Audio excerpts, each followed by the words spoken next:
White வாஷை தடுத்து நிறுத்திய Rocco 2-1 என சீரிஸை முடித்த இந்தியா. தப்பியது கம்பீர் கில் தலை.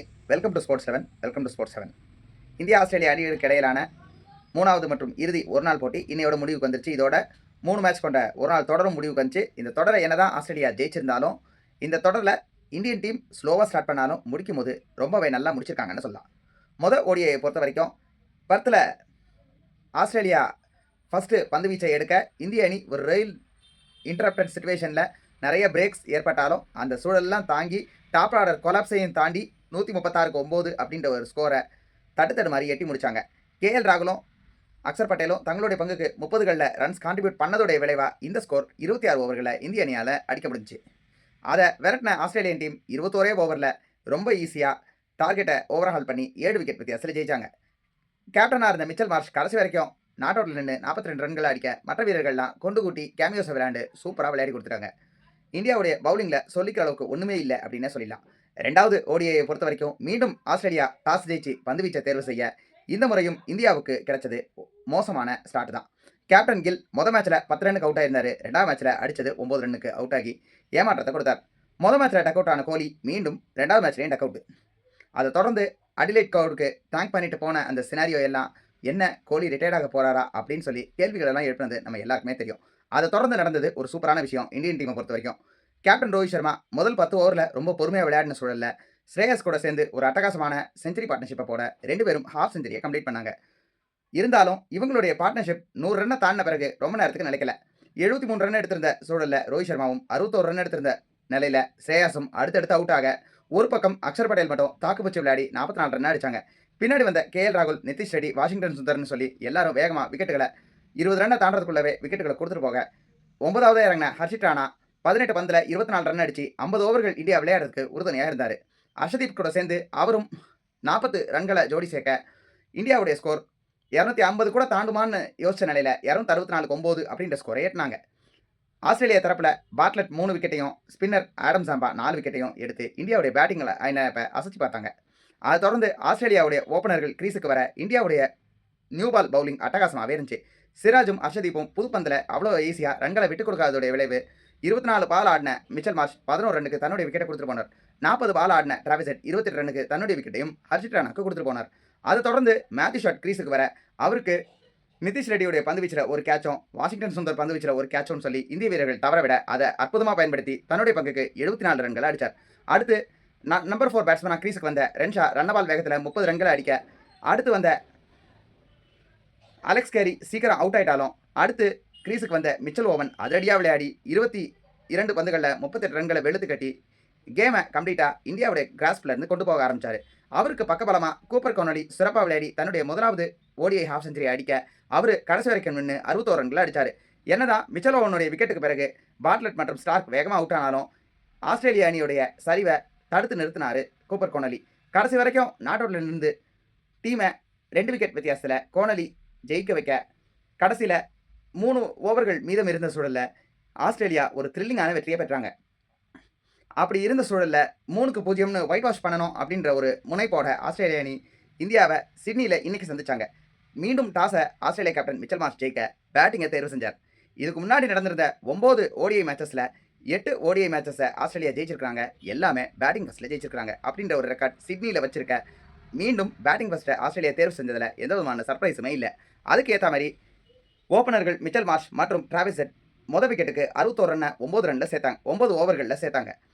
10வது ஓவரில் பந்து வீசின சிராஜ் 29 ரன் எடுத்திருந்த டிராவிஸ் ஹெட்டை கிளப்பி விட பின்னாடி வந்த மேத்யூ ஷாட் கூட சேர்ந்து ஒரு பார்ட்னர்ஷிப்பை கட்டமைக்க முயற்சி பண்ணார் மிச்சல் மார்ஷ். இருந்தாலும் இந்த பார்ட்னர்ஷிப் ஸ்பின்னுடைய இன்ட்ரடக்ஷனுக்கு பிறகு கேமும் ஸ்லோ டவுன் ஆக அப்படியே மொமெண்டம் இந்தியா பக்கம் ஷிஃப்ட் ஆகிற ஒரு சூழல் வர ட்ரிங்க்ஸ் பிரேக்கு பிறகு முதல் பந்தையை டார்கெட் பண்ண முயற்சி பண்ண மிச்சல் மார்ஷ் அக்சர் பந்து வீச்சில் 41 ரன்னுக்கு க்ளீன் போல்ட் ஆகி வெளியேறினார்.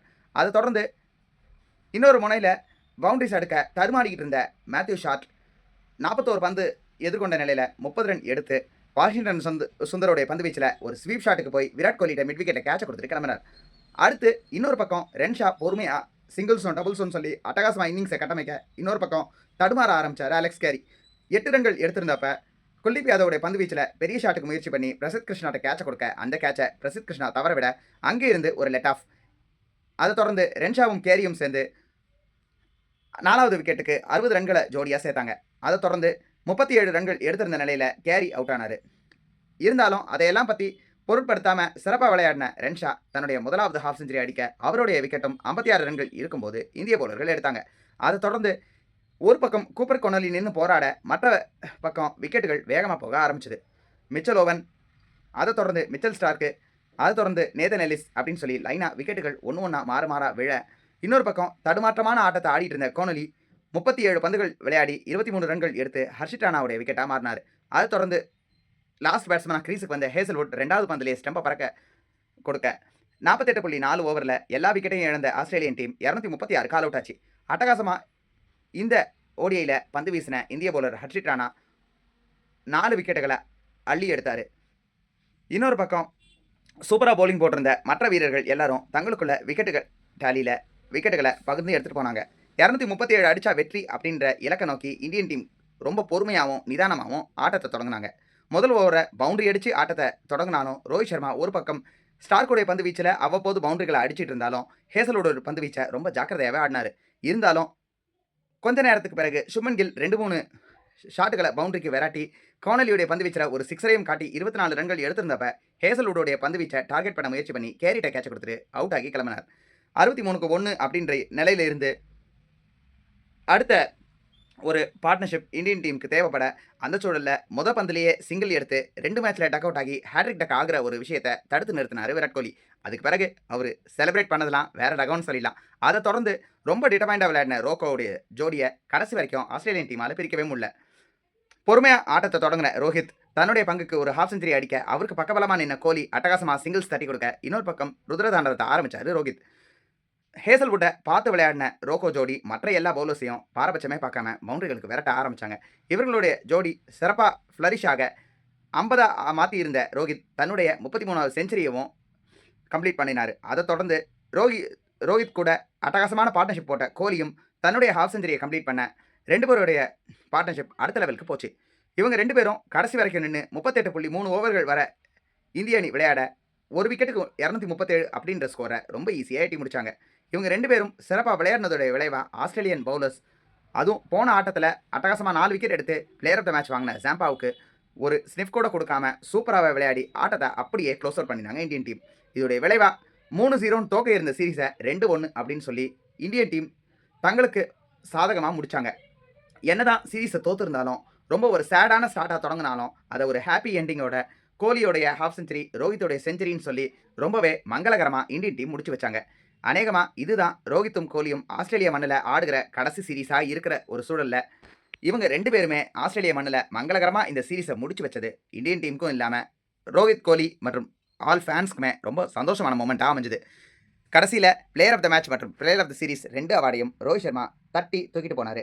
இது ஒரு விளைவாக போன மேட்ச்சில் மோசமான கேப்டன்சியால் விமர்சனம் பண்ணப்பட்டிருந்த சுப்மன் கில்லுடைய தலையும் தப்பிச்சுது. எனக்கு சுப்மன் கில் தான் வேணும், ஹர்ஷித் ராணா தான் வேணும்னு சொல்லிட்டு கங்கணம் கட்டி இருந்த கௌதம் கம்பீர் உடைய தலையும் ஒரு வழியாக தப்பிச்சுன்னே சொல்லலாம். என்னதான் கம்பீர் ஹர்ஷித் ராணா தான் வேணும்னு சொல்லி நினச்சி நின்னாலும் கடைசி மேட்ச்சில் ஹர்ஷித் ராணா ரீசனபிளி டீசெண்டான பெர்ஃபார்மன்ஸையே கொடுத்துரு. டீசென்ட்னு சொல்கிறத விட இன்ஃபேக்ட் முக்கியமான விக்கெட்டுகளை எடுத்து இந்தியன் டீம் ஆஸ்திரேலியாவை ரெஸ்ட்ரிக்ட் பண்ணுறதுக்கு ஒரு துருப்பு சீட்டாகவே இருந்தாருன்னு சொல்லிடலாம். போன மேட்ச்சில் டெத் ஓவர்ஸில் ஹர்ஷித் ராணா பண்ணின தப்பை இந்த மேட்ச்சில் சரி பண்ணி சிறப்பாகவே பந்து வீசினதுடைய விளைவாக இந்தியன் டீமால் ஆஸ்திரேலியன் டீமுடைய ரன் ஃப்ளோவை அப்படியே தடுத்து நிறுத்தி 236 அப்படின்ற ஸ்கோருக்கு சுருட்ட முடிஞ்சு.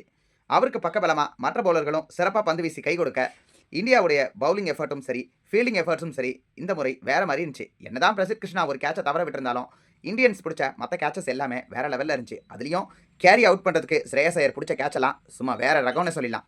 ஸோ ஒரு வழியாக இந்தியன் டீம் மங்களகரமாக ஓடிஐ சீரீஸை முடிச்சிட்டாங்க. Despite losing the series 2-1. இதை தொடர்ந்து 5 மேட்ச் கொண்ட T20 சீரீஸ் இருக்குது. இங்கே தான் இந்தியன் டீமுக்கு தலைவலியே இருக்குதுன்னு சொல்லிடலாம். காயத்தினால ஓடிஐ சீரீஸில் இல்லாத கிளென் மேக்ஸ்வெல் இப்போ T20 சீரீஸில் ரிட்டர்ன் ஆக போகிறாராம். முதல் 2 T20 மிஸ் பண்ணுவார் அப்படின்னு எதிர்பார்த்துட்டு இருக்காங்க. ஆனால் கடைசி 3 T20 கண்டிப்பாக மேக்ஸ்வெல் ஆடுவார்னு சொல்லலாம். மேக்ஸ்வெல் வர்சஸ் இந்தியா அப்படின்னாலே என்ன நடக்கும்ன்றது எல்லாருக்குமே தெரியும். ஸோ மேக்ஸ்வெல்லை எப்படி இந்தியன் டீம் கட்டுப்படுத்த போகுது, இந்தியன் டீம் ஓடிஐ சீரீஸை 2-1 அப்படின்ற ஸ்கோர் லைனில் தோற்றுருந்தாலும் T20 சீரீஸையாவது தட்டி தூக்குவாங்களா அப்படின்றத பொறுத்து வந்து பார்க்கணும். Different team combination, different captain, டிஃப்ரெண்ட்டாக ரிசல்ட் அமையுமா பொறுத்து இருந்து பார்ப்போம். இப்போ உங்களுடைய பதில் ரோக்கோவுடைய கம்பேக் பற்றி நீங்கள் என்ன நினைக்கிறீங்க?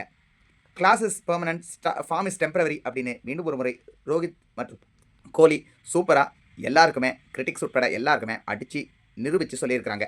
ஸோ இப்போ சொல்லுங்கள், ரோஹித் கோலி 2027 ஓடிஐ வேர்ல்ட் கப் விளையாடுவாங்களா, இல்லை அதுக்கு முன்னாடியே ரிட்டையர் பண்ணப்படுவாங்களா? T20 சீரீஸில் இந்தியாவுடைய ஸ்கோர் லைன் என்னவா இருக்கும்னு சொல்லி நீங்கள் நினைக்கிறீங்க? பதில்களை கமெண்ட் செக்ஷனில் போஸ்ட் பண்ணுங்கள். வீடியோ பிடிச்சிருந்தா லைக் பண்ணுங்கள். மறக்காம உங்கள் ஃப்ரெண்ட்ஸ்க்கு வீடியோவை ஷேர் பண்ணுங்கள். நம்ம ஸ்போர்ட்ஸ் சேனலை சப்ஸ்கிரைப் பண்ணி ஆதரவு கொடுங்க. நன்றி, வணக்கம்.